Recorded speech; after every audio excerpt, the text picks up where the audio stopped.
1장 1절로부터 가로된 너 보는 것을 책에서서 에베소 수많은 모두가 그가 사도들과 오기한다 우리가 이런 교회에 부재가 아니시고 목을 도입시켜 가도록 하는 인생을 사랑하려고 하여 그의 일곱 가지 문제를 포함해서 그때 사이에 분별한 인간들을 여기는 심고 자신의 그리고 그 거리와 그리스도가 많고 인간들과 그의 그는 그것받고 그의 나라를 위해 마지막 인간을 갖고 그의 마음을 거리를 갖추며 그 오른손에 일곱 별이 있고 그 옆에서 좌우에 나무를 하고 그 얼굴은 그가 아니고 생겼다더라. 내가 보기에 그 가운데 그가 그분을 그로 말라 나는 좀 아니더라. 내가 처음에 구원했다. 우리가 그분으로 살아있어 가만과 그의 예수를 그러므로 미국과 그에 있는 이가 너희를 그렇구나. 내 몸을 내가 일곱 명은 일곱 교회에 받아요. 일곱 교회는 일곱 교회가 아멘입니다. 은혜로우신 하나님 주왕의 기억에 말씀을 은혜로와 사랑하는 사실로 하여 주옵소서. 그곳에 닿는 십자여 주옵소서. 예수님의 이름으로 기도드리옵나이다. 네. 요한계시록 계시랑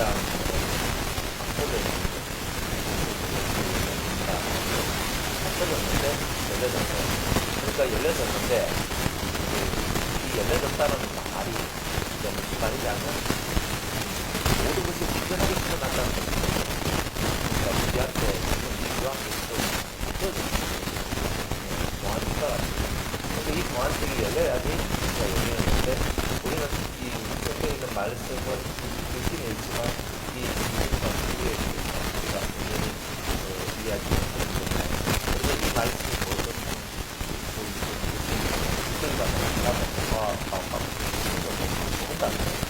그러니까 왜 하나님께서는 우리한테 수련하는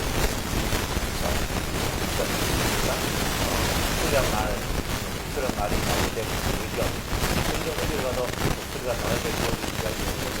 그런데 하나님을 유지하고 있는 하나님을 유지하고 있는 예수 하나의 얼굴이 누가 간다? 목소리가 날아다니면서 하오다라고 얘기하는 것은 이제 그것은 하나의 천사를 이렇게 얘기하는 거예요. 천사를 얘기하는 거예요. 왜 목소리로 표현을 했냐면 이 목소리는 모든 일을 하는 게 그러니까 하나님께서 이 땅에 400분을 정확하게 내가 모든 것을 인정하고 모든 것을 심판합니다. 그런 뜻이 다 들어있는데 그러니까 우리가 그냥 성경을 읽을 때 그냥 성경을 읽으면 안 되고 목소리가 나왔는데 왜 목소리가 나왔을까? 그런데 요한계시록 우리가 자세히 보면 하나님 곁에 있는 내 생각이 나오면서 이 목소리가 표현하기 시작하는 거예요. 그래서 목소리가 나오네? 그러니까 목소리가 나오는데 그래서 하나님을 이렇게 모자하고 있는 예수님의 그런 모습들이 이렇게 다른 모양으로 이렇게 우리한테 계속 보여준다. 그러니까 우리가 뭐 성경을 통해서 성경을 찾아야 되지만 기본적인 이 하나님의 상식과 이 사실을 이해하지 못하면 이 말씀을 어디에 띄워 넣어야 될지를 보는 거예요. 여기가 퍼즐일 때 이 퍼즐을 잘 끼워 맞추는 사람들이 되어있는 거예요. 그래서 여러분들이 퍼즐을 잘 끼워 맞추면 어떻게 되느냐? 이제 모든 퍼즐이 완성되면 그림을 한눈에 볼 수 있어요. 그림을 한눈에 볼 수 있다는 말은 굉장히 편해져. 여러분들이 성경을 한눈에 볼 수 있다는 말은 편해요. 정말 편해 보세요. 그러니까 이 계시록의 눈에 들어왔다는 말은 무슨 말이냐면 한눈에 그래서 이 모든 성경부터 이 요한계시록에 있는 말씀까지가 한눈에 내 눈에 들어온다는 뜻이에요. 계시록이 읽혀지는 사람은 창세기부터 유다서까지를 이해한다는 뜻이에요. 그런데 이 성경이 이해되지 않는 상태에서 요한계시록을 보면은 요한계시록이 읽혀집니다. 안 열렸어요.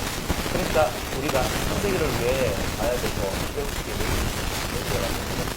왜 알아야 되냐면 근본을 모르는 사람은 이게 끝을 알게 되거든요. 알파를 모르는 오메가를 어떻게 알게 되거든요. 항상 알파를 알아야 오메가를 알게 되는 일들이 나옵니다. 한다는 거예요. 그러니까 이 성경은 항상 중앙계시로가 알기 위하여 성경을 꼭 알아야 돼요. 그죠? 또 모세 오서가 하나님을 반드시 알아야 된다. 이것을 모르면 아무것도 안 된다는 거예요. 자, 이 계시의 말씀 우리가 믿으면서 이제 뜯고 이제 뜯어 나가잖아요. 한 장의 반을 뜯었습니다. 이제 한 장의 마지막 반을 이제 뜯고자 하는데, 이제 큰 나쁜 소리가 들려요. 왜 나쁜 소리라고 미안한 거예요. 그리고 하나님이 일하시겠다. 하나님께서 일하시겠다. 그런 대사를 지낼 때 나팔 소리, 나팔로 무각과 대사를 나팔을 하나님 우리와 함께하여 주시옵소서 하는 이 나팔 소리를 하나님께 올린다는 거예요. 그러니까 이렇게 나팔 소리와 같은 큰 음성을 들었다는 말은 하나님께서 함께 하시고 하나님께서 일하시고 하나님께서 역사하신다는 것을 보여주기 위해서 나팔 소리가 불려지는 거예요. 여기서 하나님의 음성이 나팔 소리가 큰 음성으로 들렸다는 거고, 이제 나중에 나팔 제한이 오고 실제로 나팔이 들려올 거예요. 그죠? 보세요. 나팔 소리 같은 큰 음성이 들린 후에서야 비로소 나팔 진정한 나팔 소리가 들려지잖아요. 먼저 시작은 누가 해요? 하나님이 하시고 그 다음 일이 천사들이 운행해서 하고, 항상 이렇게 이어져 가는 것. 하나님이 말씀하지 아니하시면 다른 것은 움직일 수가 없다. 그러니까 우리들도 마찬가지. 우리의 모든 개인의 삶 또한 하나님이 움직이지 아니하시면 우리가 움직일 수가 없다. 그러니까 움직일 수가 없다. 네, 이런 거예요. 움직일 수가 없다. 그러니까 모든 성경의 원리대로만 살면 하나님이 나와 함께 하실 때는 절대 지는 법이 없구나. 여러분들 다윗이나 요셉을 한번 보세요. 다윗은요, 여호와께서 그와 함께 계시니 어딜 가든지 승리했다. 전쟁에서 이겼다. 이렇게 얘기를 하잖아요. 그러니까 어딜 가더라도 이기는 자가 있어요. 그럼 왜 이기느냐면 지가 능력이 많아서가 아니고 하나님이 함께 하셨어요. 그러니까 여러분들이 인생 삶 속에서 실패하는 이유는 왜 실패가 나오냐면 하나님이 함께 하시지 않기 때문에 우리가 실패하는 거예요. 그러니까 오늘도 우리는 실패하지 않는 인생이 되기 위해서 하나님이 나와 함께 하시는 은혜가 나와야 되겠어요. 여러분들 개인적으로 내가 하나님하고 커뮤니케이션하고 막 하잖아요. 그래 할 때 하나님하고 내하고가 진짜 진리 안에서 그런 코드가 맞아져야 돼요. 진리 안에서 맞아져야 돼요. 그러니까 진리적 코드가 맞아지지 않으면 여러분이 교제하고 공부하는 분들이 불평한 거예요. 그러니까 왜냐하면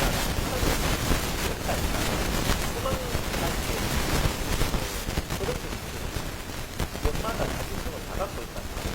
그러니까 여러분들이 하나님 그 본질, 하나님의 본체의 형상이신 예수 그리스도를 통해 하나님 앞으로 나아가서 그 본질적 진리를 해내지 아니하면 여러분들은 다른 영들에 의해서 또 여러분들은 진리처럼 보이는 그런 것을 보죠. 하나님 말하는 본질적 진리를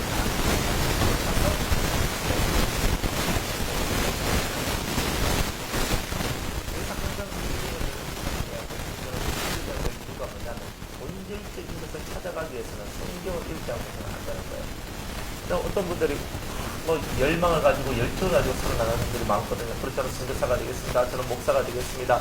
저는 주를 위해서 일하는 사람이 되겠습니다. 저는 이렇게 얘기를 나눌 때, 그래서 정말 주님을 위해서 열정적으로 일을 해요. 강의선교도 갔다 오고 선교도 갔다 오고 여러 가지 봉사도 하고 섬기는 일들도 막 해요. 그런데 이제 저 물어봐요. 그래, 이렇게 열심히 사시고 이렇게 열심히 주를 위해서 사시는데 그래 성경은 몇 번 읽었어요 하면 갑자기 대단히 난처하게 이렇게 나와요. 그러면서 신약은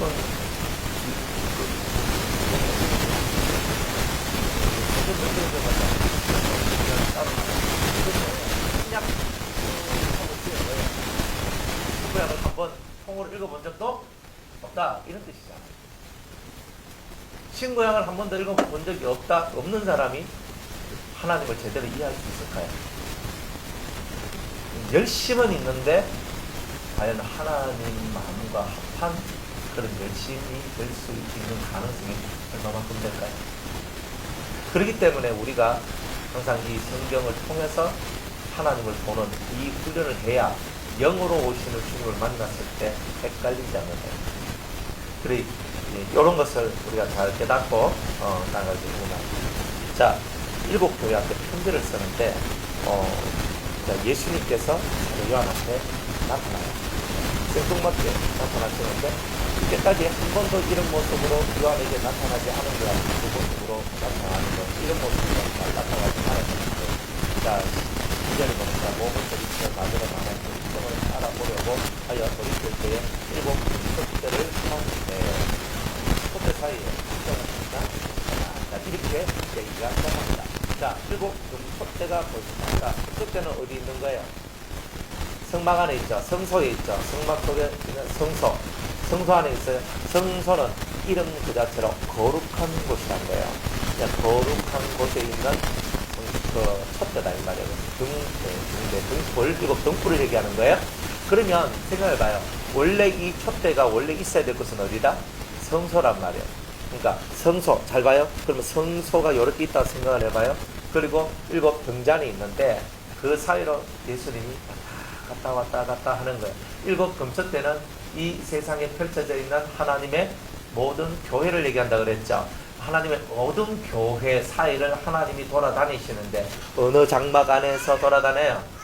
성소라는 장막 안에서 예수님이 움직이는 거예요. 그러니까 거룩한 교회 맞죠? 그래서 거룩한 교회, 거룩한 성도, 거룩한 무리 이런 말들을 쓰는 거다 이 말이에요.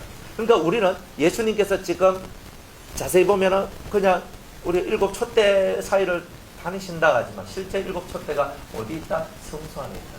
그러니까 주님은 더러운 곳에는 역사하지 않고 다니지 아니하신다는 것을 얘기하고 있는 거예요. 그러니까 교회는 마땅히 거룩한 곳이 되어야 되고 마땅히 주님이 운행하는 교회가 되어야 된다는 거예요. 그래서 이 교회는 어디 안에 있어야 된다? 성소 안에 있어야 된다. 성소 안에. 그러니까 다시 말하면 교회에 다니는 성도들의 심령이 뭐처럼 되어야 된다? 성소처럼 되어야 된다. 성소와 같은 마음이 된 그런 성도들 사이사이를 주님께서 운행하시며 이끌어 가신다. 이런 것을 얘기하고 있는 거죠. 그러니까 저와 여러분들이 성소 안에 있는 자가 되어야 된다는 거예요. 그래야 7 촛대 사이를 돌아다니시는 예수님의 역사를 우리가 실제적으로 체험을 할 수가 있다는 거예요. 그런데 만약 우리가 성소에서 비켜져 있으면 우리가 성소 안에 있지 않는다는 말은 하나님 안에 있는 것이 아니라 세상 속에 있다는 것이라는 거예요.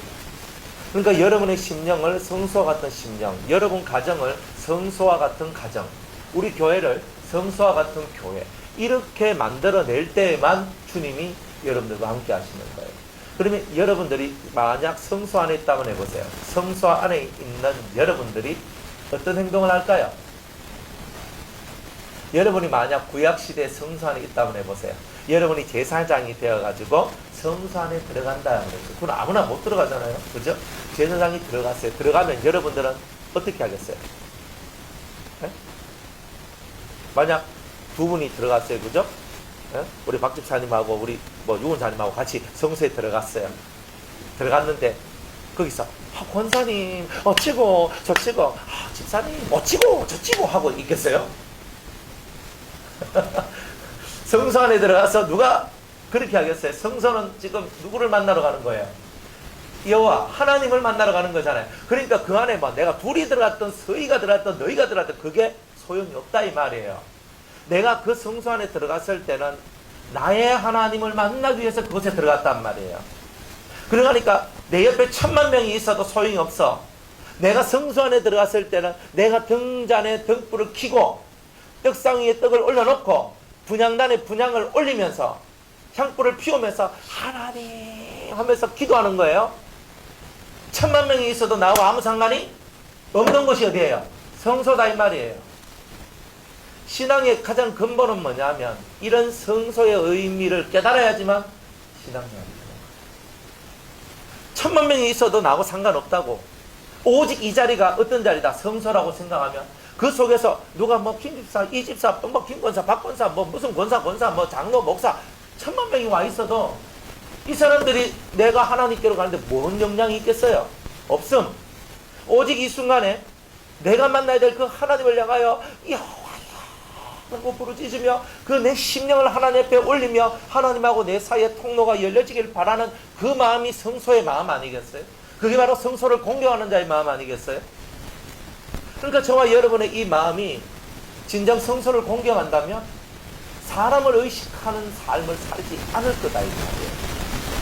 교회 와서도 기도하면서도 여러분이 뭘 하면서도 항상 여러분들이 어디 안에 있는 것처럼 성소 안에 있는 것처럼 항상 성소 안에서 있는 것처럼 왜 내가 성소 안에 있어야 되나? 주님의 운행하심이 있기를 바라겠다. 자, 7 촛대가 있는데 7 등잔이 있는데 그 사이로 예수님이 운행하신다는 말은 왜 운행하실까? 어떤 교회에 내가 나의 성령을 부어줄까? 이거를 지금 말씀하고 있는 거예요. 교회가 성령의 역사가 있고 성령의 충만한 은혜가 있는 교회는 절대 망하는 법이 없어요. 주님이 왜 금초대 사이를 다닌다고 하시느냐면 내가 은혜를 부어줄 거, 내가 은혜를 부어줄 자, 내가 은혜를 부어줄 교회를 찾고 계시는 거예요. 자기를 성소처럼 만들고 자기를 거룩하게 만들고 오직 하나님께 자기 마음을 둔 그런 성도들을 지금 바라보고 계시는 거다 이 말이에요. 그러니까 7 금초대 사이를 운행하시는 거예요. 7 교회는 뭐예요? 7 교회는 전 세계에 있는 모든 교회지만 사실은 전 세계에 있는 모든 성도들 사이를 운행하신다는 뜻이잖아요. 전 세계에 있는 모든 성도들 사이를 하나님이 예수님이 운행하시면서 내가 이 성령을 누구한테 줄고 내 은혜를 누구한테 줄고 이거를 지금 주님께서 살피시고 계시는 그 장면이 이 7 사이를 운행하시고 있는 그런 모습입니다. 그러니까 교회 사이를 왔다 갔다 주님이 교회에 계시는구나 이런 짧은 문장을 같이 만든다는 거예요. 이 속에는 주님의 계획이 들어있습니다. 그래서 이 그리스도가 나타나는 이 엄청난 그런 시대에 그 전천처를 기록할 수 있는 힘은 오직 하나님의 7 등장, 이 7 촛대의 역사가 있는 사람만이 7 박성을 갖고 있는 사람들을 이겨낼 수 있단 말이에요. 그러니까 7 다니면서 7 성령의 역사를 사랑하는 성도와 교회들에게 부어줘서 그들로 하여금 이 세상과의 싸움에서 이기도록 만들어내시기 위해서는 그 하나님의 뜻을 예수님이 지금 실천하고 있는 거예요. 그래서 누구한테 내가 7명을 줬어? 누구한테 내가 이 하나님의 위대한 비전을 줬어? 이거를 고민하면서 교회 사이를 운영하고 있다. 이런 겁니다. 자, 스가랴서 4장을 한번 보겠습니다. 스가랴 4장 1절로부터 읽어보겠습니다.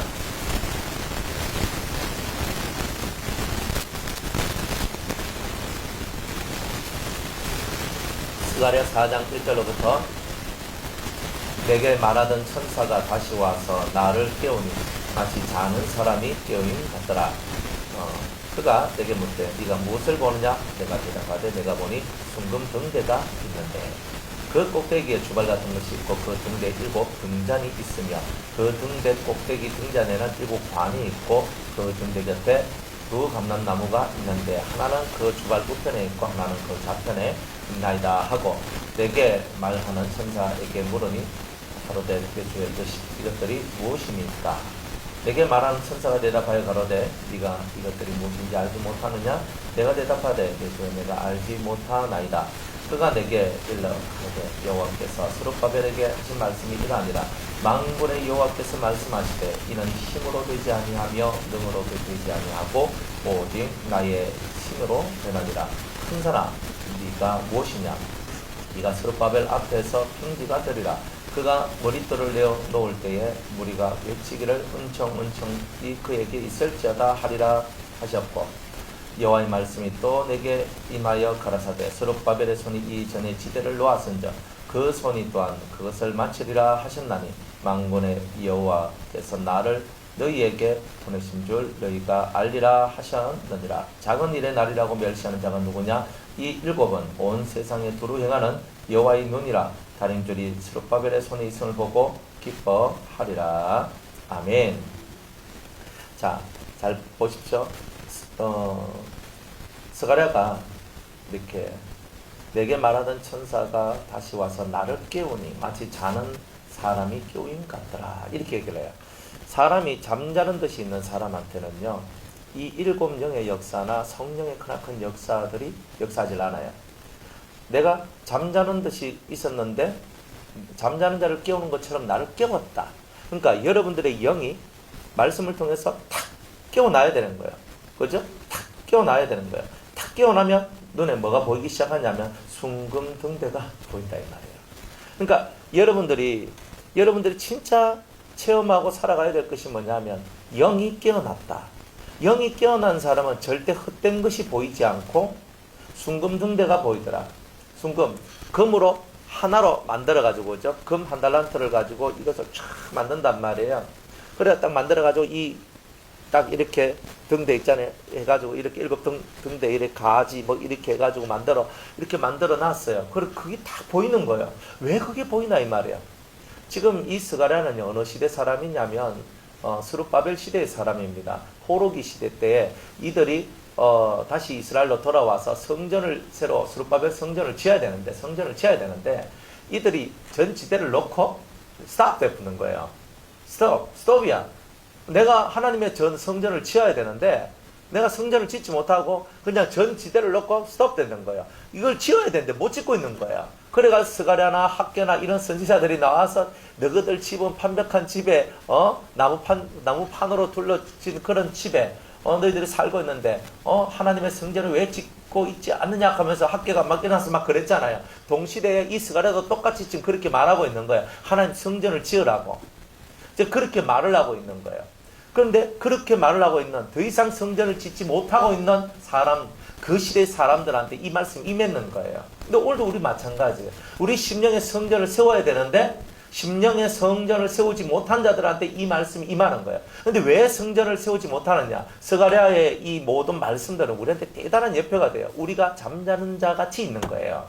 잠자는 자 같이 있기 때문에 내 눈이 떠여지지 아니하고 내 눈이 떠여지지 않으니까 내가 봐야 될 것을 못 보고 봐야 될 것을 못 보니까 그 다음이 진행이 안 된다는 거예요. 그래서 주님이 등대를 딱 보여줘요. 스가랴한테 등대를 보여준다는 말은 뭐예요? 성전을 지으라는 뜻이거든. 성전을 지으라는 뜻이라. 그러니까 이 성전을 짓는 이것을 해라 하는 이런 뜻이 그 안에 담겨져 있는 거예요. 자, 내가 보니 순금등대가 있는데 거기에 7 등잔이 있고, 그렇죠?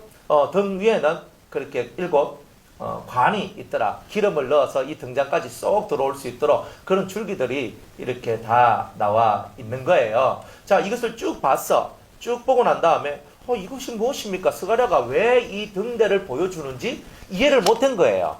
이해를 못했는데 주님이 말씀하시는 게 뭐냐면은 스룹바벨은 뭘 해야 돼요? 유다의 총독으로서 성전을 지어야 되잖아요. 이렇게 얘기하고 있는 거야. 만군의 여호와께서 말씀하시되 6절에 이는 힘으로도 되지 아니하고 능으로도 되지 아니하고 오직 나의 신으로 되느니라.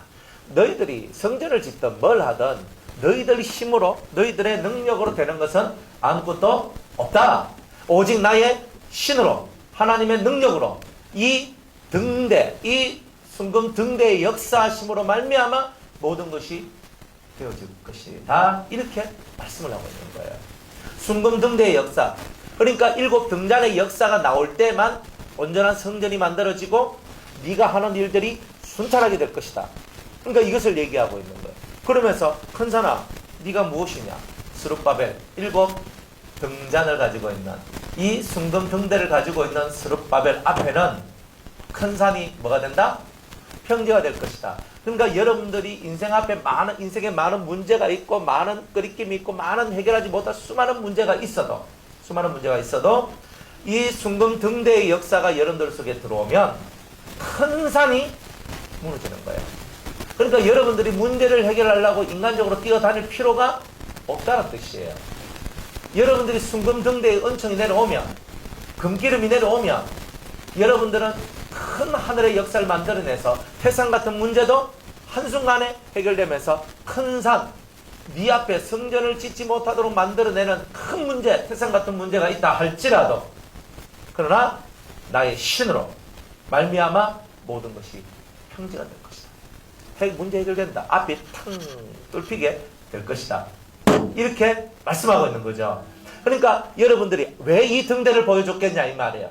왜 예수님이 7 촛대 사이를 운행하시느냐는 거예요. 이 말은 여러 가지 의미가 있어요. 이건 믿는 자들한테 준 거지 안 믿는 자들한테 준 건 아니잖아요. 믿는 자들은 뭐예요? 이 계시의 말씀을 듣는 너희들아, 너희들은 너희들의 심령의 성소를 지어라. 이거를 강력하게 주님이 계시하고 있는 거예요. 그래서 돌아다니시고 움직이시는 거예요. 그래가지고 그 머릿돌을 내어놓을 때 무리가 외치기를 은총이 그에게 있을지어다. 머릿돌이 뭐예요? 성전을 다 짓고 나면 거기에다가 누가 했고 준공 뭐 며칠 냈고 뭐 언제부터 언제까지 지어가지고 이거 했다 하는 거 그게 머릿돌이잖아요. 머릿돌이 만들어져서 머릿돌이 딱 세워질 때 은총이 그에게 있을지어다 이렇게 나온다 이 말이야. 순금등대가 만들어내는 가장 큰 유익이 뭐예요? 성전을 세우는 거다 이 말이에요. 우리들은 성전의 지대는 다 만들어 놨고 이제 위에 뭐 세워가지고 이렇게 하려가는데 힘이 딸려가지고 막 하고 있는 거예요. 그 진정한 성전을 만들어야 돼. 우리 속에 회막을 만들어야 돼요. 성소와 지성소를 만들어야 되거든요. 그런데 그것을 못하고 있을 때 주님이 너가 왜 못하냐? 순금등대의 은총이 없기 때문에 그렇다. 내가 7 촛대 사이를 내가 돌아다니면서 내가 너희 심령을 살펴본다. 이 순금등대의 은총을 받을 사람을 내가 찾고 있다. 이렇게 말씀하고 있는 거예요. 그러니까 저와 여러분이 그 은총을 받아야 될 거 아니에요. 여러분들이 하나님 나는 그 순금등대의 은총을 받기를 원합니다. 그 7 등불의 은총을 저는 받기를 원합니다. 하나님 이것을 주시면 큰 산도 지나갈 것이고 나의 힘으로도 나의 능으로도 되지 않는 수많은 문제들이 해결될 것입니다. 하나님 나라가 세워지게 될 것입니다. 이렇게 나오게 되는 거예요. 12절 말씀에 보면 11절에 이렇게 있습니다. 다시 내가 그에게 물어가로되 등대 좌우의 감람나무는 무슨 뜻이니까 하고 다시 그에게 물어가로되 금기름을 흘려내는 두 금관 옆에 있는 이 감람나무 두 가지는 무슨 뜻이니까. 왜 금기름이란 말은 금관을 타고 내려오는 기름이라는 뜻이지 그 기름이 금으로 된 기름이 아닙니다. 무슨 말인지 아시겠죠? 그건 다 순금등대예요. 순금으로, 금으로, 정금으로 다 만들었어요. 그러니까 그 금관을 타고 기름이 흘러내려와요. 그래서 금기름이라고 얘기를 하는 거예요. 그러니까 우리의 이 모든 기름의 역사, 성령의 역사는 다 믿음으로만이 움직여내고 믿음으로만이 성령의 역사를 이끌어내는 거예요. 여러분이 아무리 기도를 해도 하나님이 받지 않는 이유가 뭐냐면 금기름의 역사가 아니기 때문에 그런 거예요. 믿음으로 말미암은 성령의 역사가 아니기 때문에 여러분들이 아무리 기도해도 하나님이 역사를 하지 않는다는 거예요. 우리가 많은 기도를 했는데 왜 하나님 역사 안 합니까? 금기름이 아니기 때문에 그런 거예요. 등잔을 피우고 등잔에 불을 켜려면 금기름이 내려와야 되는 거예요. 믿음의 역사가 없이는 성령의 불이 켜질 수가 없다는 말이에요. 그래야 앞에 큰 사람 무엇이냐? 네 앞에 평지가 될지어다. 믿음이 있어야 돼. 열심히 기도하고 열심히 헌금하고 열심히 봉사하고 열심히 충성하는데 왜 응답이 안 되나? 금기름이 아니기 때문에. 금기름을 흘려보내. 믿음으로 역사하는 성령의 역사. 그죠? 이런 것들이 있을 때 모든 것이 이루어진다. 이런 뜻이에요. 그러면서 이 두 감람나무는 뭡니까? 이 두 감람나무 가지는 뭡니까? 이는 기름 발리운 자 둘이다. 이렇게 얘기를 하죠. 마지막 때에 또 모든 시대에는 기름 발리운 자들이 있어요. 기름 발리운 자들. 기름 발리운 자가 뭐예요? 여러분들, 구약에는 기름을 누가 발랐어요? 왕, 제사장, 선지자. 그러니까 둘이란 말은 두 명이라는 뜻이 아니라 구별된 사람들이라는 뜻이거든요. 구별된 사람이라는 뜻이에요. 세상에서 구별된, 분리된 사람들이라는 뜻이고, 기름을 발렸다는 말은 구약시대는 다윗과 같은 왕, 기름 발리운 왕이 있어요. 기름 발렸는데 하나님의 신이 임한 왕, 그죠? 여호야다와 같은 제사장, 이런 제사장이 있어요. 나라를 하나님 걸로 돌리는 제사장들이 있는 거예요. 선지자가 있어요. 어떤 선지자? 예레미야 같은 선지자, 다니엘과 같은 선지자, 에스겔과 같은 선지자. 다들 이런 선지자는 뭐예요? 하나님 나라를 위하여서 자기의 삶을 온전히 바친 자들이죠. 이런 자들이 뭐냐? 기름 발려온 자들 둘이다라고 얘기하는데, 신약에 넘어가면 이 사람들을 보고 두 증인이라고 얘기해요. 그래서 두 증인은 시대에 따라서 나누어져요. 7년 대환란 시대의 두 증인은 이스라엘에 들어가서 실제 이스라엘 나라에 들어가서 예수 그리스도의 삶을 재현하고 예수 그리스도의 모습을 보여주는 일을 하는 것이 두 증인이다. 마지막 때는. 그러나 지금은 7년 대환란이 아니잖아요. 7년 대환란이 아닌 이때에도 두 증인이 있을까 없을까? 있어요. 여러분이 두 증인이에요. 제가 그 두 증인이란 말입니까? 아니, 그 두 증인은 7년 대환란 시대 두 증인이고, 여러분은 지금 성령을 받아서 성령을 받은 기름 발리온 자들이잖아요. 안 그래요? 뭐 희리하게 사는 뭐 희리 족속입니까? 아니잖아요. 우리는 하나님 앞에 기름 발리온 자들이잖아요.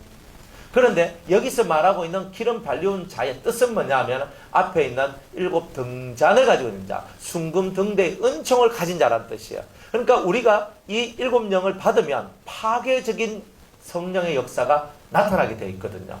그러니까 이 시대에 진정한 기름 발리온 자들은 뭐예요? 7 성령을 받은 사람. 이 순금 등대의 역사 속에 들어온 사람이 진정한 그리스도의 증인이 되는 거예요. 성경에서 뭐 두 증인 하지만 실제적으로 예수님이 너희는 가서 모든 족속으로 제자를 삼아라. 그러니까 증인의 삶을 요구하고 있거든요. 오직 성령이 너희에게 임하시면 기름이 발리오며 오직 성령이 임하시면 너희가 뭘 받고? 권능을 받고. 권능이란 뜻이 뭐냐면 하나님의 손이 오른손이 그의 머리 위에 임했다는 뜻이에요. 그럼 이 말이 무슨 뜻이냐면 하나님이 나와 함께 계시는 거예요. 하나님이 어떤 하나님이에요? 창조의 하나님. 전능하신 하나님이 함께 하시니까 이 권능은 뭐야? 못할 게 있어요? 없어요? 없다. 그런 권능이란 말이에요. 오직 성령이 너희에게 임하시면 너희가 권능을 받고 그 다음에 예루살렘과 온 유대와 사마리아와 땅끝까지 이르러 뭐가 돼요? 이 사람이 증인이란 말이 증인. 이때는 증인이라 그랬고 마지막 때에 이스라엘 나라에 들어가는 사람을 보고는 두 증인이라 그랬어. 그놈이나 이놈이나 차이는 시대적 차이지. 그죠? 그러니까 여러분들이 이 말씀이요 2000년 전에 다 기록되어 있는 말씀이잖아요. 스가랴서 같은 경우도 벌써 2000 몇백 년 전에 기록된 말씀이란 말이에요. 이때 이 사람들이 누구입니까? 기름 발리온 자들 둘입니다. 그 시대에도 스가랴와 같이 기름 발리온 자가 있었다 이 말이에요. 그러니까 우리가 그렇구나. 시대마다 하나님은 이렇게 기름 발리온 자 둘을 요구하시는구나. 그 둘 속에 내가 들어가야 되겠구나. 둘 한다고 두 명이 아니고 그저 분리되고 거룩하게 구별된 하나님의 사람들. 이런 사람이 되기를 하나님께서는 원하신다는 거죠. 그러니까 우리가 이런 심정을 가지고 맞다. 하나님 저기 금기름이 흘러내리게 해주시옵소서. 7 이 순금 등대에 7 등불이 켜지게 하시고 금기름이 흘러내리게 하셔서 지금 내가 살고 있는 이 시대에 저는 기름 발리온 자 둘 속에 들어간 성도가 되길 원합니다. 이런 심정을 가지라고 주님께서 말씀하시면서 7 금첩대 사이를 다니시는 예수님이 요것을 알려주기 위해서 지금 다니고 계시는 거다 이 말입니다. 그러니까 우리들은 시대에 따라서 기름 발리온 자 사명자가 되고 기름 발리온 자 은혜자가 되고 성령이 충만한 자가 되어 하나님을 영화롭게 하는 그런 은총의 역사가 있기를 주의 이름으로 축복합니다. 할렐루야. 자 13절에 요한계시록 1장 13절입니다. 촛대 사이에 인자 같은 이가 발에 끌리는 옷을 입고 가슴에 금띠를 끼고 그 머리와 털의 희기가 흰 양털 같고 눈 같으며 그의 눈은 불꽃 같고 그의 발은 풀무에 단련한 빛난 주석 같고 그의 음성은 많은 물소리와 같으며 그 오른손에 7 별이 있고 그 입에서 좌우에 날성검이 나오고 그 얼굴은 해가 힘있게 비치는 것 같더라. 이렇게 나왔어요. 이야 정말 예수님이 이런 멋진 모습으로 나타나셨거든요. 근데 놀라운 얘기는요. 성경에 신약에 쓰여져 있는 많은 내용들이 항상 그것과 비슷한 내용이 항상 어디에 또 있더라? 그렇지 구약이 돼 있는 거예요. 그 참 희한하죠. 성경은 이렇게 말씀하셨는데 이 말씀하신 이 내용이 그냥 구약이 없는 내용이 아니라 구약에 비슷한 내용들이 다 기록되어져 있어요. 자, 다니엘서 10장 5절을 한번 보겠습니다.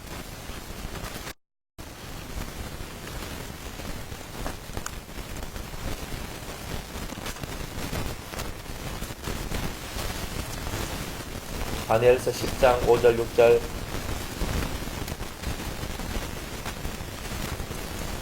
다니엘이 히데겔이라 하는 그 그곳에서 이렇게 있었는데 그때 다니엘이 본 거예요. 자, 5절, 6절 보면 그때에 내가 눈을 들어 바라본 적 한 사람이 세마포 옷을 입었고 허리에는 우바스 정금띠를 띠었고 그 몸은 황옥 같고 그 얼굴은 번개빛 같고 그 눈은 횃불 같고 그 팔과 발은 빛난 녹과 같고 그 말소리는 무리의 소리와 같더라.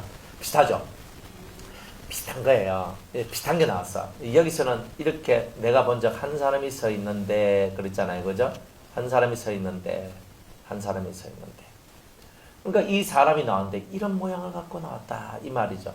이와 같이 이렇게 하나님의 사람들한테 이렇게 천사나 혹은 예수님이 나타날 때 이렇게 나타나. 그 성경 우리 요한계시를 보면 아주 큰 빛난 무궁한 능력을 가진 그런 엄청난 능력을 가진 그런 천사들의 이렇게 나타나기도 이렇게 하거든요.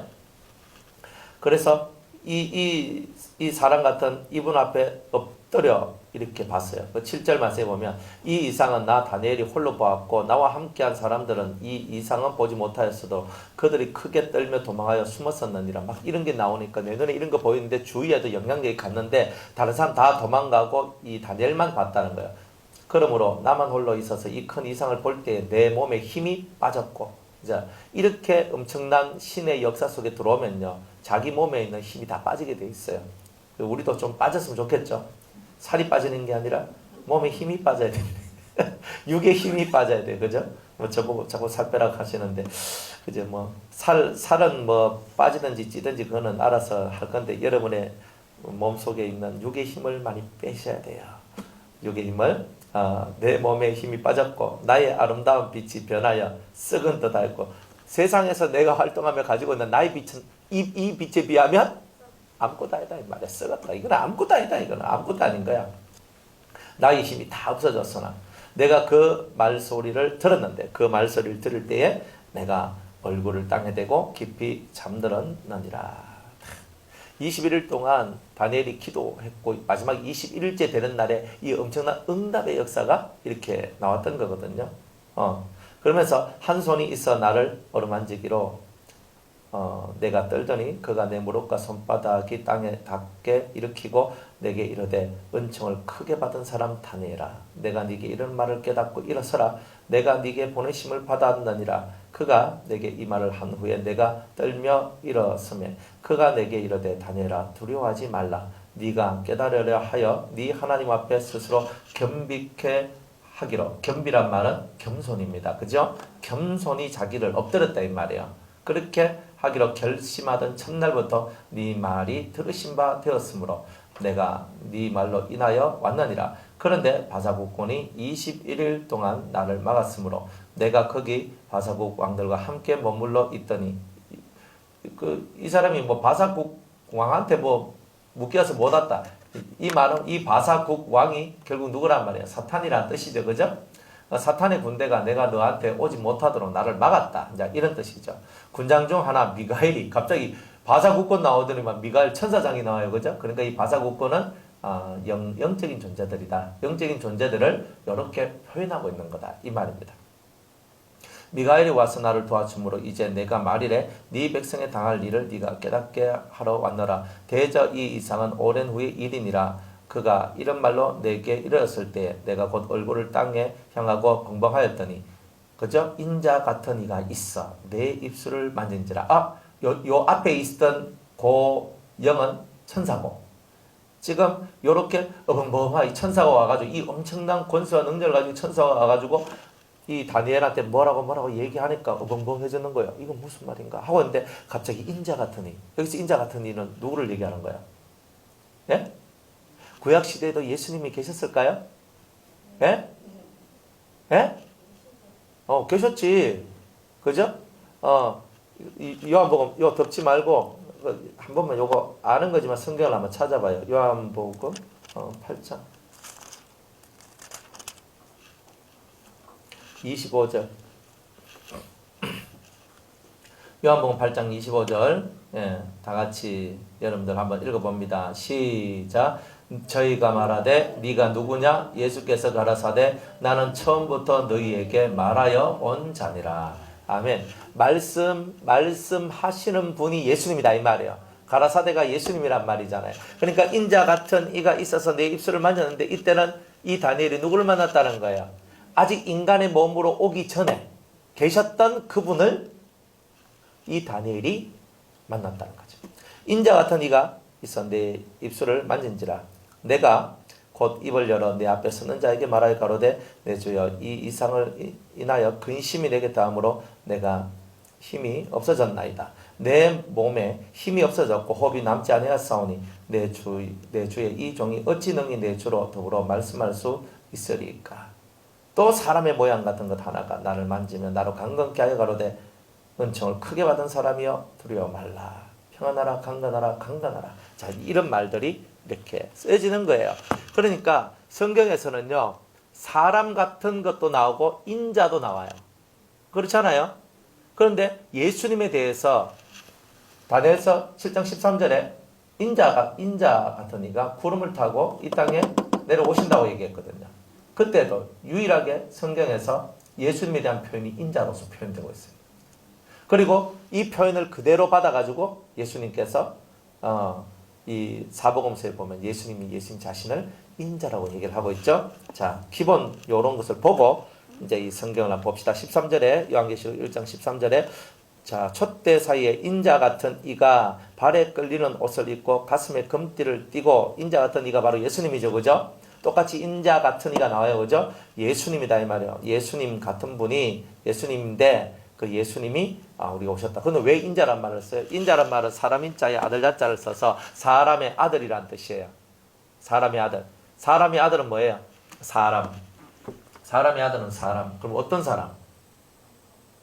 하나님이 원하셨던 창조 때의 그 사람과 같이 뭐가 없는 사람? 죄가 없는 사람. 그러니까 그걸 보고 인자라고 했던 거예요. 인자. 그래서 요한복음에 보면 이 인자는 어떤 권세를 가지고 있나? 요한복음 한번 보겠습니다. 요한복음 5장 요한복음 5장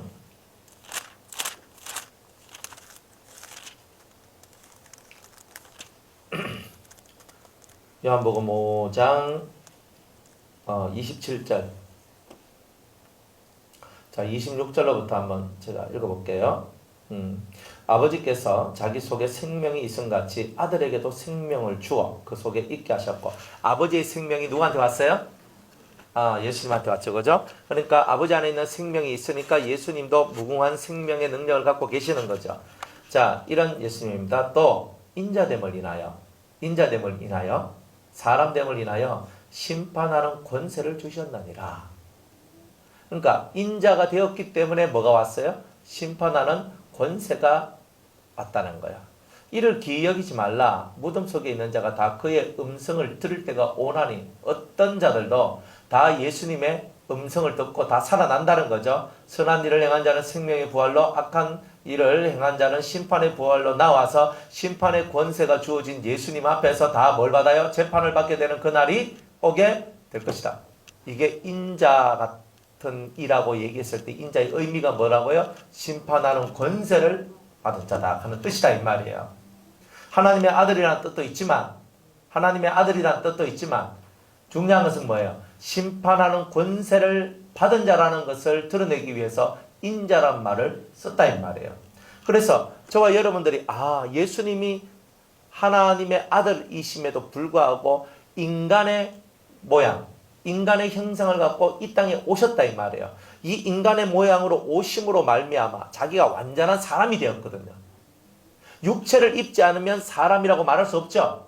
근데 육체를 가졌기 때문에 사람이라고 말한다 이 말이에요. 그러니까 예수님이 육체를 입었기 때문에 완전한 사람이 되셨고 이런 완전한 사람으로서 예수님은 뭘 행하게 되었냐면 심판하는 권세를 얻게 됐다 이 말이에요. 그러니까 이 심판하는 권세에 대한 얘기를 하기 위해서 인자라는 말을 쓰고 있는 거예요. 인자라는 말은 크게 두 가지 뜻. 하나는 첫 번째는 하나님의 아들이라는 뜻. 두 번째는 심판하는 권세를 받았다는 뜻. 세 번째로 말하면 완전한 사람이라는 뜻. 이런 세 가지 정도의 큰 뜻을 가지고 있다 이 말이에요. 그래서 인자됨이라 인자 같은 이라는 말을 썼을 때는 이런 뜻이 있어요. 사도 요한이 예수님을 알아요? 몰라요? 잘 알지. 알아도 보통 하는 게 아니고 잘 안다 이 말이에요. 그러니까 예수님 딱 보면 예수님이다 알아요? 몰라요? 그러면 뭐라고 불러야 돼요? 예수님이라고 안 부르면 뭐라고 불러요? 주님이라고 부르잖아요. 그러면 성경에 사도 요한이 예수님을 딱 봤을 때 뭐 끌리고 무슨 옷을 입고 일하기 전에 주님이시다 이렇게 말하는 게 그게 원칙적으로 맞는 거다 이 말이에요. 그런데 주님이시다라고 안 하고 인자 같은 이라고 말했을 때는 이 성령이 이런 감동을 준 거예요. 이때 요 말을 쓰라고. 주님이시다가 아니고 인자 같은 이를 쓰라. 근데 요 뜻이 엄청나게 있다니까요. 그래서 인자 같은 이, 우리들도 그 인자 같은 이가 우리와 함께 계심으로 말미암아, 그죠? 인자 같은 이가 우리와 함께 계심으로 말미암아 그 인자의 영줄기가 우리 속에 들어오는 거예요. 그러면 인자의 영줄기가 뭐예요? 하나님의 아들로서의 영줄기, 또 심판하는 권세자로서의 영줄기, 세 번째는 완전한 사람으로서의 영줄기. 이 줄기가 누구한테 내려와요? 우리한테. 그걸 주기 위해서 인자 같은 이라고 우리한테 말씀했다 이 말이에요. 할렐루야. 정신을 똑바로 차리고 기익하면 안 돼요. 정신이 왔다 갔다 그리면 안 됩니다. 지금 중요한 말 하고 있는데 잘 그게 안 되면은 나중에 한 번 더 돌려 들어요. 자, 그래서 이렇게 해서 인자 같은 이라고 말했다 이 말이에요. 그냥 말한 게 아니고 그 다음에 발에 끌리는 옷을 입었다라고 얘기하잖아요. 여러분들 발에 끌리는 옷은 어떤 옷일까? 예? 발에 끌리는 옷. 여러분들 옛날에요. 왕들은요. 다 발에 끌리는 옷을 입었거든요. 근데 이 발에 끌리는 옷이란 말은 우리가 볼 때 이어서 발에 끌리는 옷 하니까 발에 끌리는 이게 왕 같은 옷이 왕이 막 이렇게 긴 거 있잖아요. 막 쭉 이런 거 옷 막 입고 막 가잖아요. 영화 같은 거 보면 뭐 이렇게 왕들의 옷은 엄청나게 길어요. 나는 무거워서 그것들 들고 다니기도 힘들 것 같은데 그런 옷을 입고 씩 지나가더라고. 그런데 여기서 발에 끌리는 옷이란 말은 요 밑에 무릎보다 더 밑으로 발목까지 내려오는, 그러니까 실제로 말하는 긴 옷을 얘기하는 거예요. 그냥 이 온몸이 다 덮이는 그 옷 있죠. 근데 이런 옷을 이스라엘 사람들 중에서 이런 옷은 누가 입었을까요? 우리는 왕이 입었다 생각하지만 제사장이 입었던 거예요. 그래서 발에 끌리는 옷이라는 이 옷은 사실은 크게는 두 가지를 의미하는데, 하나는 왕이 입는 옷이다, 혹은 제사장이 입는 옷이다. 그러면 이 두 가지를 합하면 뭐예요? 그렇지, 왕 같은 제사장이지. 그러니까 이 옷 하나의 표현에 예수님이 왕 같은 제사장이라는 것을 표현하고 있는 거예요. 참 이 성경이 오묘하더라니까요. 야, 이 말 한마디에 그런 것들을 다 심어 놓으셨네. 그래서 발에 끌리는 옷을 입었다는 말은 무슨 말이냐? 왕 같은 제사장이시다. 그분의 직분이 뭐냐? 왕 같은 왕이요 제사장이시다 라는 것을 우리에게 말씀하고 있다 이 말이에요. 그죠? 자, 그 다음에 가슴에 금띠를 져서 이렇게 길고 쭉 이렇게 럭셔리하게 이제 옷을 하나 쭉 빼입고 이렇게 계셨어요. 그런데 거기에 이제 가슴이란 말은 가슴 가면 우리가 여기가 가슴인데 사실은 여기가 아니고 이제 허리띠를 얘기하는 거겠죠. 그죠? 어쨌든 가슴에 금띠를 띠고 하는데 가슴에 금띠를 띠어요. 그러면 가슴이란 말을 썼을 때 이 가슴에 뭐가 있냐? 그죠? 심장이 있는 거라. 가슴 가면 뭐예요? 심장이잖아요. 가슴 가니까 어떤 사람도 허파하는 사람도 있더라고. 그래, 가슴을 허파라 본 사람은 뭐 허파하시든지. 근데 어쨌든 간에 이 가슴 가면 가슴에 손을 얹고 가면 어디에 손을 얹어요? 심장에 손을 얹잖아. 이렇게. 그러니까 이 인자 같은 이가 발에 끌리는 제사장, 왕 같은 제사장의 옷을 입고, 제사장의 옷을 입고 딱 섰는데 가슴에는 금띠, 심장이 있는데 심장에 금띠가 둘러져 있다 이 뜻이에요. 뭐냐? 예수님이 심장은 뭐 하는 거예요? 뛰는 거잖아요. 뛰는 것은 뭐예요? 살아있다, 활동한다는 뜻이잖아요. 예수님의 모든 활동성은 뭐에 있다? 금에 있단 말이에요. 금에. 그걸로 자신을 동염했다. 하나님을 철저하게 믿는단 말이에요. 예수님께서 나사로가 죽었을 때, 그죠? 4일 만에 갔잖아요. 가가지고 그 나사로 무덤 앞에서 하나님 앞에 감사 기도를 올려요. 뭐라고 하냐? 아버지요, 언제나 저의 기도를 들으심을 감사드립니다. 이거 대단한 믿음이잖아요. 주님이 아버지요, 나사로 살려야 되겠습니다 하는 생각만 해도 그 믿음을 갖고 아버지 하는 순간에 이미 하나님은 살려줬구나 하고 있는 거예요. 예수님이 살린 것처럼 보이지만 사실은 사람이 죽고 사는 모든 것을 누가 하시는 거예요? 여호와 하나님이 하시는 거예요. 그래서 예수님이 직접 살리지 않고 항상 하나님 앞에 이 마음의 기도를 올리는 이유가 하나님께서 오케이 하니까 그게 살려지는 거다 이 말이에요. 자, 그래서 예수님께서 가슴 속에 이 가슴이 벙벙벙 뛰면서 살고 움직이는 이 모든 삶의 모습을 믿음으로 자기의 삶을 이렇게 동염했다. 자기의 모든 삶이 믿음의 삶이다. 그 믿음에서 하나라도 떨어진 것이 없다. 그래서 예수님은 죄가 없는 거예요. 그죠? 로마서 14장 21절이죠. 거기 보면 믿음으로 행하지 않는 모든 것이 죄인이라고 그랬거든요. 예수님은 모든 것을 믿음으로 했기 때문에 죄가 없는 거예요. 우리는 모든 것을 믿음으로 하다가 한 번씩 삼천포로 빠져나가기 때문에 죄인인 거예요. 그러니까 우리가 삼천포로 안 빠져나가야 되겠죠. 이 말씀을 묵상하면서 주님 가슴에 낀 금띠를 저도 뛰게 하여 주시옵소서. 제가 맨날 심장이 뛰면서 퐁당퐁당 제가 열심히 사는데 믿음 없이 사는 게 얼마나 많습니까? 주님을 진심으로 저는 믿기를 원합니다. 주여 나와 함께 하여 주시옵소서. 하나님께 이렇게 나가야 되는 거예요. 나가는 은총이 있기를 축복합니다. 그 다음에 그 머리와 털의 희기가 양털 같고 그랬어요. 머리는 뭐 하는 거예요? 생각하는 거지. 계획하고 생각하고 뜻을 품고 이 모든 거. 그러니까 이게 소프트웨어 소프트웨어 이 머리는 그렇다 이 말이에요. 그러니까 모든 것을 계획하고 생각하고 이루어가는 모든 이 계획성이 이 머리에서 다 나오잖아요. 생각들, 깊은 생각들, 깨달음들 이런 게 다 머리에서 다 나오죠. 자, 이 머리와 털은 뭐예요? 머리털이죠. 머리털. 머리와 털 그랬으니까 머리와 머리털을 얘기하는 거예요. 머리털. 예수님의 머리털이. 그렇죠? 뭐가 같더라? 희기가 양털 같고. 양털은 바깥 때문에요. 그냥 보면은 이렇게 흙이 묻어가지고 먼지가 묻어가지고 이렇게 먼지 낀 그런 흙이 묻어있는 그런 색깔인데 요놈을 싹 빨아놓으면 하얗거든요. 이제 그걸 얘기하는 거예요. 자, 머리털은 뭘 상징하느냐면 머리는 뭐다? 생각하고 계획하는 것이라면 이 머리털은 뭐냐? 그것을 통해서 살아왔던 삶의 연륜, 경륜 이런 것들을 얘기하는 거예요. 그러니까 이 예수님은 생각하고 그 생각을 이루어내면서 살아왔던 모든 삶이 뭐와 같다? 흰 것과 같다. 그러니까 예수님은 머리에서 발생되는 모든 것이 다 거룩하다. 깨끗하신 분이다.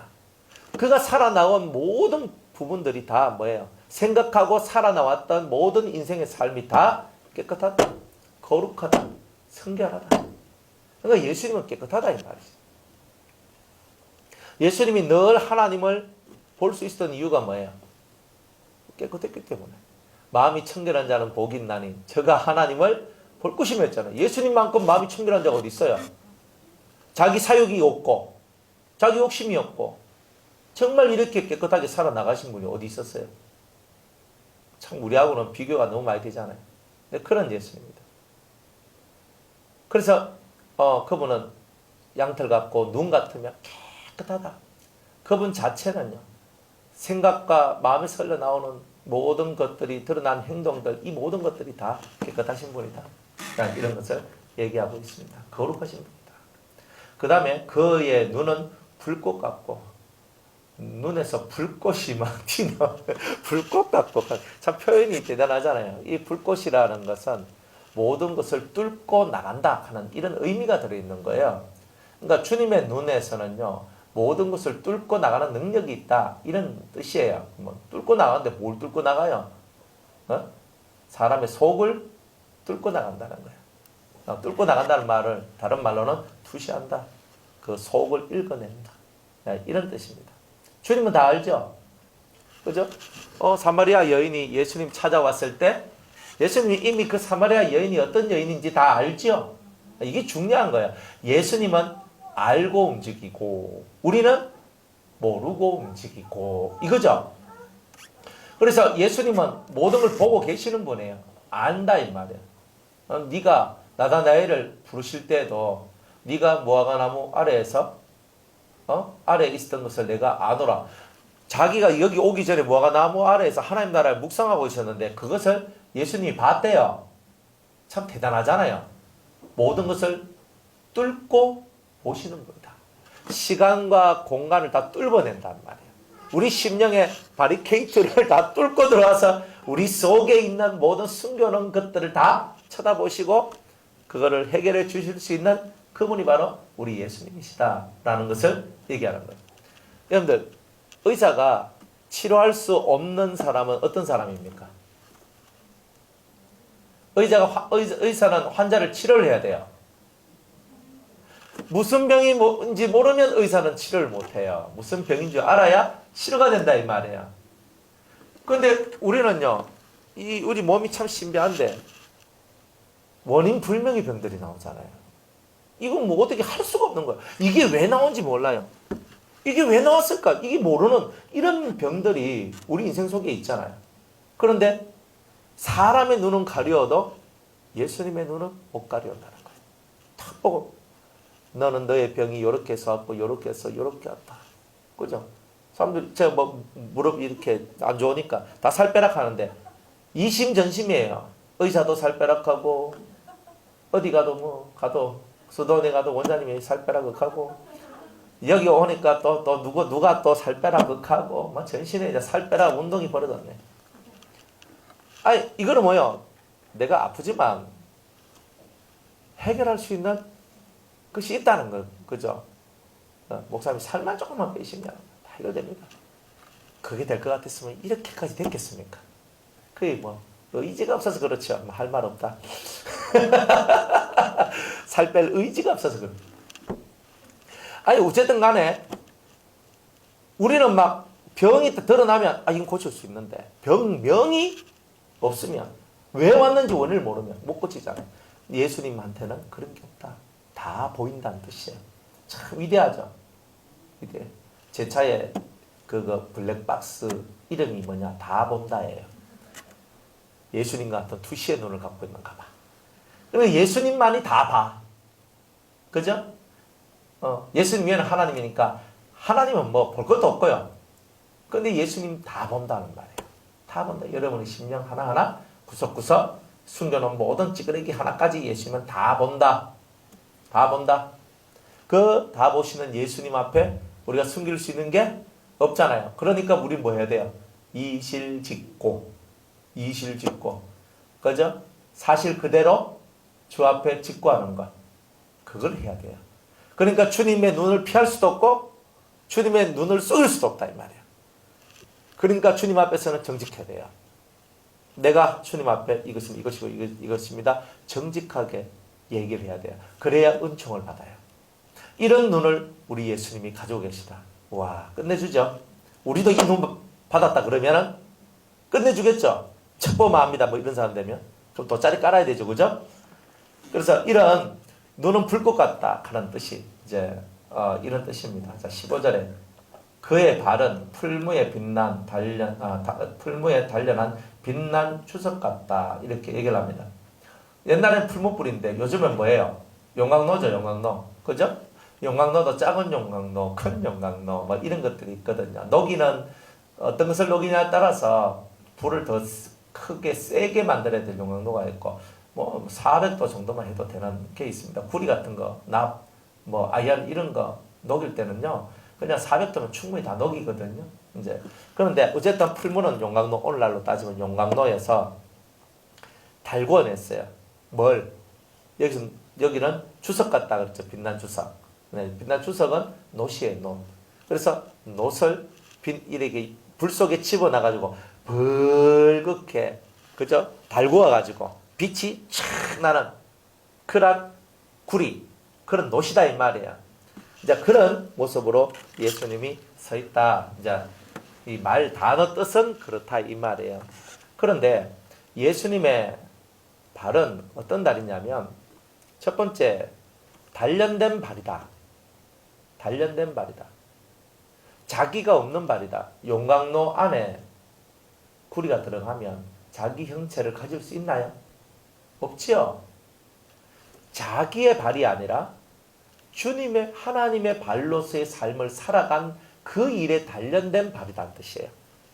우리는 내 일을 하는데 쓰임을 받는 발이지만 주님은 아버지의 일을 하시는데 쓰임 받는 그 발. 그런데 단련이 되었다 이 말.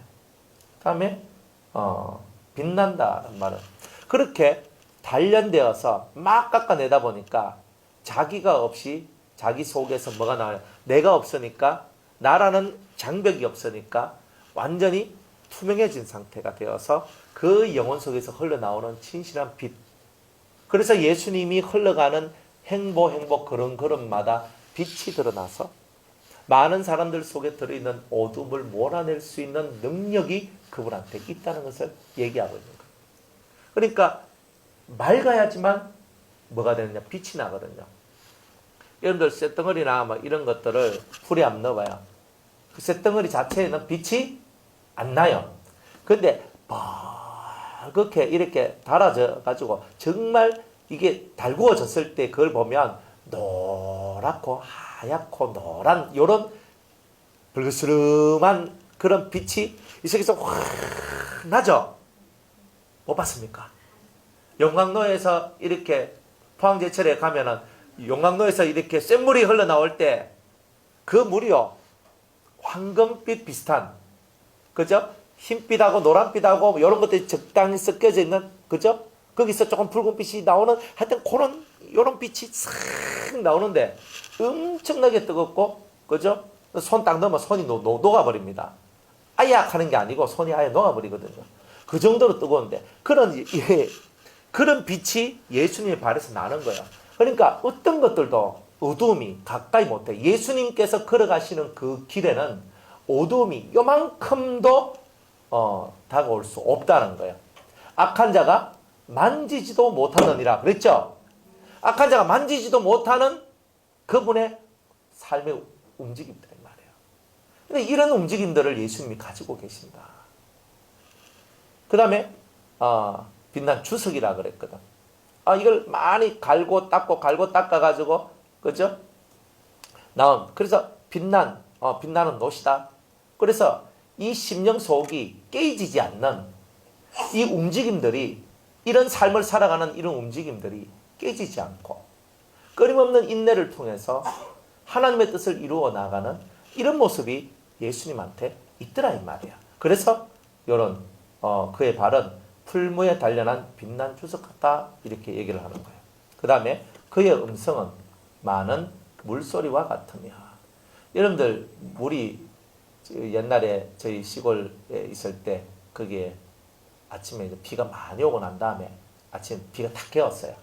깨어가지고 아침에 딱 깨어가지고 집에서 딱 들으면 평상시에는요 물이 절절절절 흐르는데 비가 많이 오고 난 다음에 막 내려가는 물소리가 확 이렇게 막 내려가죠. 보였습니까? 정말 신기하더라고요. 그런데 그 물이요 우리 겨울가가 폭이 크지 않아서 그런데 강물이 혹은 큰 가지고 있는 이런 쪽으로 내려간다 했을 때 그 물소리는 뭐냐면은 모든 것을 쓸어내고 모든 것을 뚫고 모든 것을 밀어서 앞에 하나도 그 앞에 있을 수 없도록 만들어내는 거침없는 어떤 그런 힘을 가지고 있는 그런 물의 모습을 발견하게 되는 거예요. 그러니까 많은 물소리라 하는 말이 그냥 수도에서 물 그냥 세게 틀어놨네 이런 게 아니라 엄청난 물이 그냥 확 쏟아져 내려와서 그런 홍수가 날 때, 그죠? 쓰나미 날 때 한번 보세요. 쓰나미 날 때 쓰나미가 딱 지나가니까 집이 깨끗하게 있습니까? 다 박살나고 떠내려가고 쓸려가고 이렇게 되잖아요.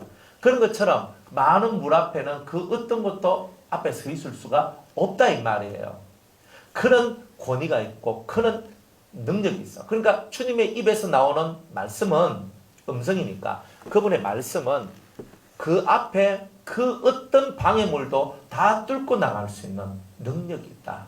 그리고 그 권위는 모든 것을 해결하고 모든 것을 없앨 수 있는 능력이 있다는 말이에요. 그러니까 여러분들 이런 능력이 있을 때 정말 이거는 위대한 하늘의 능력이라고 말할 수 있어요. 이 말의 권위라는 것, 입술의 권위라는 것은 대단하거든요.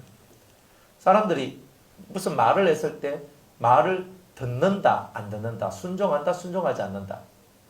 이 말에 대한 권위는 어디서 나오냐면 입에서 나온 말씀이 많은 물소리와 같은 사람인가 아니면 시냇물 쩔쩔쩔쩔쩔 흘러가는 이런 목소리인가 여기에 따라서 권위가 달라져요. 그러니까 우리 입에서 나온 말씀들이 많은 물소리 같이 엄청난 권세가 있어서 그 모든 것을 밀어가지고 앞에서 누구도 대항할 수 없을 만큼의 힘과 권위가 있는 그런 사람 앞에 다 엎드려요. 그 말씀을 듣지 않으면 꼭 죽을 것 같고 내가 정말 죽을 것 같은 이런 마음 들어요. 이런 많은 물소리 같은 음성이란 뜻이 바로 이런 뜻이다 하는 것을 이제 여러분들이 깨닫기를 바랍니다. 그래서 우리의 음성도 이런 음성이 되길 바라요. 그 다음에 그 오른손에 7별이 있고 예수님이 7별을 잡았어요. 7별. 7별은 뭐냐 하면 7교회의 사자들이에요. 여기서 말하는 사자는 영어로는 엔젤이 뭐예요? 천사. 7교회에는 7천사가 있다는 뜻이죠. 그래서 7천사가 있어요. 그러니까 주님이 7천사를 붙들었단 말이에요. 그런데 우리 인간 세상은 천사가 뭐 이렇게 목회하는 게 아니잖아요. 7교회 사자라 그랬으니까 7교회 사자한테 편지를 보냈는데 그 사자가 천사면 천사가 우리한테 이 편지를 들려줄 수가 없잖아요. 사도 요한이 이 말씀을 받았는데 7교회의 천사들한테 보내버리면은 어떻게 돼요? 7교회의 사자에게 편지한다 그랬으니까 7교회의 사자한테 편지를 해보면 천사들한테 해버리면은 이 말을 누가 들어요? 천사가 하는 말을 사람이 알아들을 수 있습니까? 없죠. 그러니까 성경에는 여기는 7교회의 사자라고 얘기를 했지만 천사라고 얘기를 했지만 실상은 천사가 뭐냐? 메신저다. 하나님의 말씀을 전달하는 자다 이 말이야. 그래서 교회에서 하나님의 말씀을 전달하는 자들은 목회자들이에요. 목사님, 신부님 뭐 이런 분들은 하나님의 말씀을 전달하는 분들이에요. 그래서 이 각 7교회 사자, 예배소 교회 사자에게 편지하노니 하는 말은 무슨 말이냐? 그 교회에 하나님 말씀을 증거하는 그런 목회자들에게 내가 말씀을 전한다. 이런 뜻이다. 이 말입니다. 그래, 메신저다. 메신저. 그래서 여러분들이 메신저. 하나님의 말씀을 전하는 자를 보고 메신저라는데 그걸 보고 7별이라고 얘기합니다. 자, 별은 뭐예요? 별은 누구 손에 붙들림 받아야 돼요? 예수님. 그런데 하늘에서 막 떨어진 별이 있어. 그 별은 예수님 손에 있는 별이에요? 아니에요? 아니잖아요. 그러니까 예수님 손에 들어있는 별이 하나님 것이고 예수님의 운행하심이 있는 거고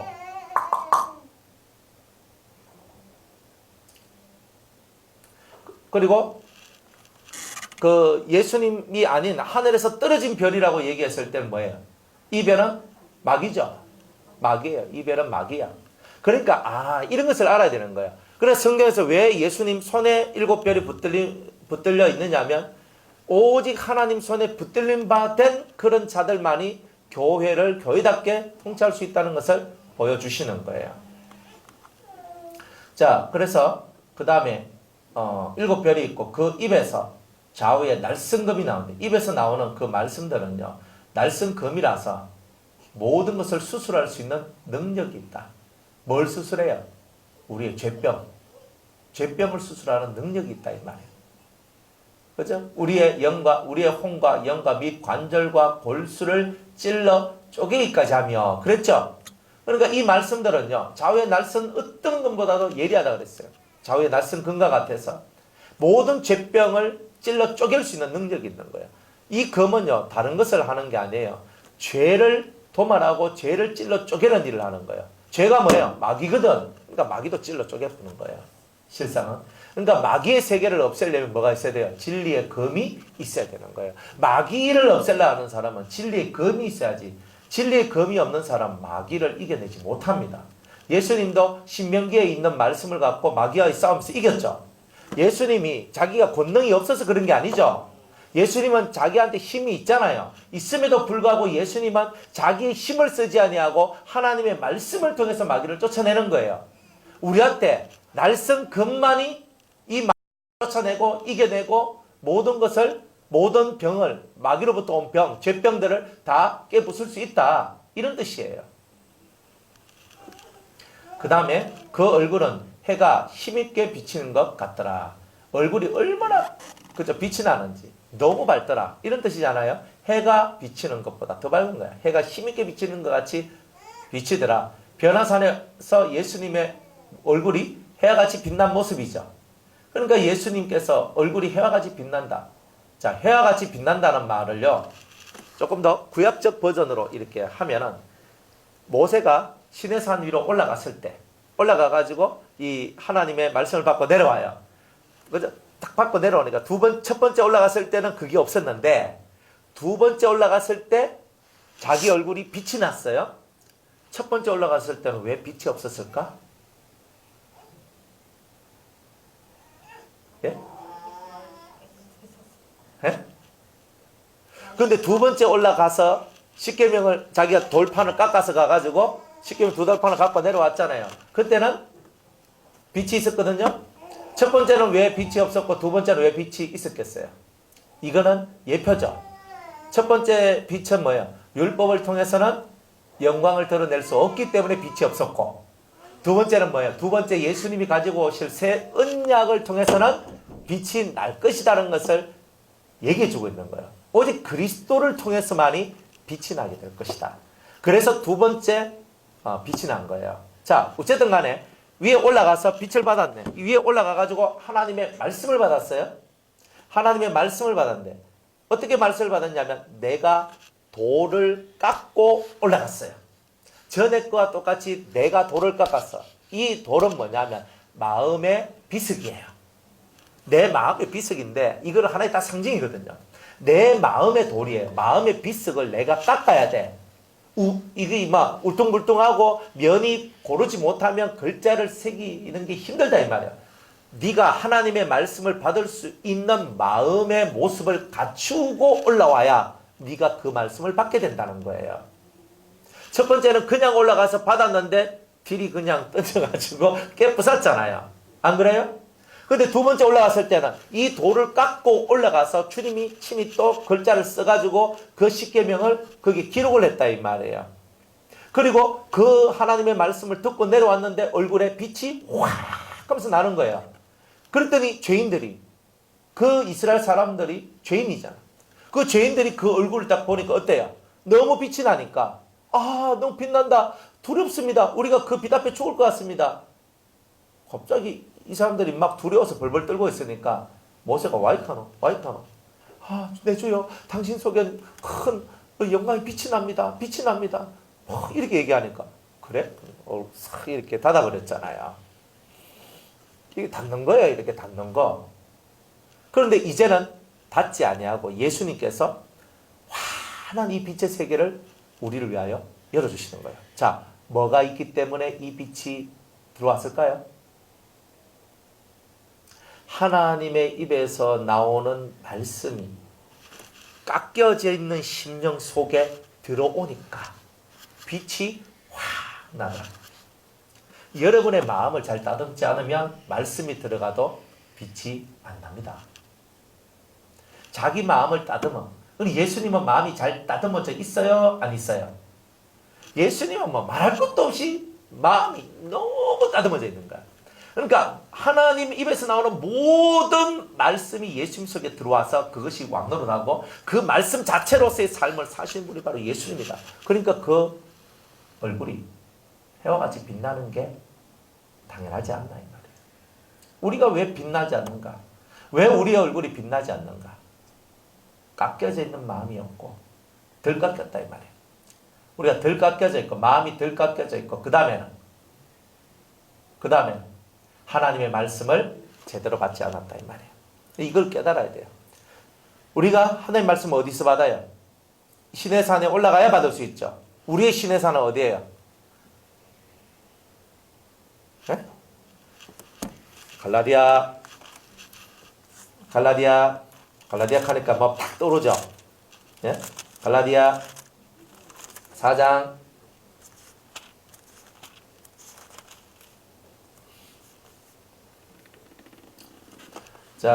21절부터 한번 읽을게요.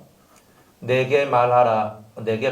율법 아래 있고자 하는 자들아, 율법을 듣지 못하였느냐? 기록된 바 아브라함이 두 아들이 있으니 하나는 계집종에게서 하나는 자유하는 여자에게서 났다 하였으나 계집종에게서는 육체를 따라 났고 자유하는 자에게서는 약속으로 말미암았느니라. 이것은 비유니 이 여자들은 두 언약이라. 갈라디아 4장 24절입니다. 두 언약이라. 하나는 신의 산으로부터 종을 낳은 자니 곧 하가라. 이 하가는 아라비아에 있는 신의 산으로 지금 있는 어디와 같은 데니? 예루살렘이라고 그랬잖아요. 그러니까 옛날에는 뭐예요? 시내산에서 율법을 받았거든. 그래서 빛났지만 오늘 우리는 어디에서? 이때는 율법을 받았는데 이거는 자유하는 여자로부터 난 게 아니에요. 이거는 하가로부터 났단 말이에요. 종으로부터 났다. 그러니까 우리는 종이 될 수밖에 없는 거예요. 그런데 지금 우리는 누구로? 우리 어머니 예루살렘으로부터. 그죠? 그러니까 어머니란 말은 뭐예요? 못해. 그가 근본이다. 자궁속이다 이 뜻이에요. 그가 내가 탄생되고 내가 형성되고 내가 만들어지고 나를 존재케 하는 그것은 어디다? 예루살렘이다 이 말이에요. 그래서 우리는 뭘 만드는 거예요? 예루살렘을 만들고 어디로 돌아가야 돼요? 예루살렘으로 돌아가고 어디서 예배해야 돼요? 예루살렘으로 가야 되고 성령을 어디서 받아야 돼요? 예루살렘에서 받아야 되고 모든 것이 예루살렘으로 귀결되잖아요. 그래서 마지막 때에 만들어지는 그 자궁과 같은 모든 시작, 모든 근본, 모든 원초, 모든 것의 근본이 바로 새 예루살렘이 되는 거예요. 그래서 예루살렘이란 말들이 그렇게 나오는 거예요. 그러니까 오늘 우리들은 옛날에는 시내산에서 이 사람들, 이 모세가 올라가서 빛을, 말씀을 받고 빛난 얼굴을 가졌지만 오늘 우리들은 예루살렘을 통하여서 우리들은 해와 같이 빛나는 얼굴을 얻게 되는 거예요. 그래서 여러분의 심령이 예루살렘과 같은 심령이 되라. 너희들은 예루살렘을 떠나지 말고 아버지의 약속하신 성령을 기다리라. 그 영을 받아야지만 너희가 빛나는 존재가 된다라는 것을 얘기하고 있는 거예요. 그래서 예루살렘을 떠나지 말라고 하는 거예요. 예수님이. 그 예루살렘을. 다 이런 이제 이야기들이 있다. 자, 이런 겁니다. 그렇죠? 네. 그래서 얼굴은 해가 힘있게 비치더라. 이 말은 그래서 이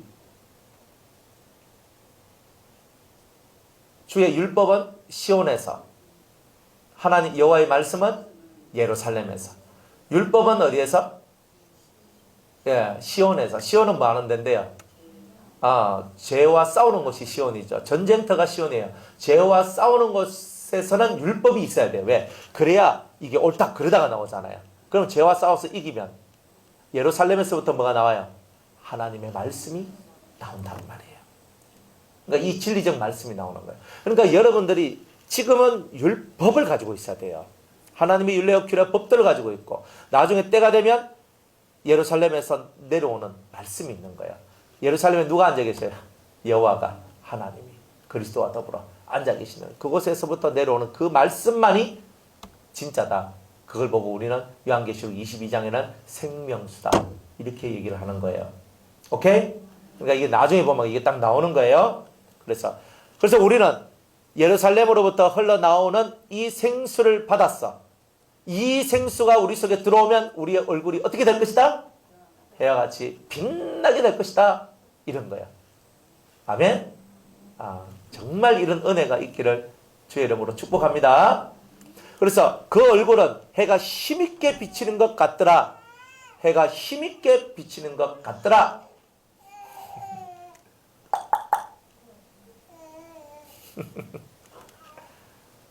자, 그래서 여러분들이 이런 영혼이 될 때, 진짜 그리스도를 닮은 영혼이라고 말할 수 있겠죠? 예. 자, 17절에 내가 볼 때에 그 발 앞에 엎드려 죽은 자 같이 되매. 아까 다니엘이 어땠어요? 죽은 자 같이 그냥 힘이 확 빠져가지고 확 엎어졌죠? 그때 인자가 와가지고, 그저 딱 이렇게 세워져, 그죠? 그래서 내가 볼 때 그 발 앞에 엎드러져 죽은 자 같이 되면 그가 오른손을 내게 얹고 가라사대. 아까하고 똑같은 비슷한 얘기죠, 그죠? 두려워 말라. 두려워 말라. 왜? 자기하고 예수님하고 비교가 안 되잖아요. 빛이 하나가 내한테 내려와 있으니까 내가 두려워서 벌벌벌 떨고 있는 거예요. 두려워 말라. 나는 처음이요 나중이다. 이제는 하나님이 원래 처음과 나중이었는데 모든 고난을 누구한테 이전했어요? 예수님한테 이전을 했어. 그래서 예수님이 하나님과 같이 내가 처음과 내가 나중이다. 이렇게 얘기를 하시는 거예요. 그래서 너희들의 모든 처음과 나중은 누구다? 나 예수다. 이렇게 얘기를 하고 있는 거예요. 그러니까 우리의 모든 신앙생활은요, 예수님으로 시작해서 예수님으로 마치는 거예요. 딱 이게 정로, 그래서 우리가 예수님으로 시작해서 예수님으로 마치는 이것은 지구상에 살아가는 모든 인생들이 해야 될 일이에요. 예수님으로 시작해서 예수님으로 마쳐라. 이런 뜻이에요. 자, 나는 처음이요 나중이니 곧 산자라. 나는 죽음이 없다. 나는 영생을 가지고 있는 자다.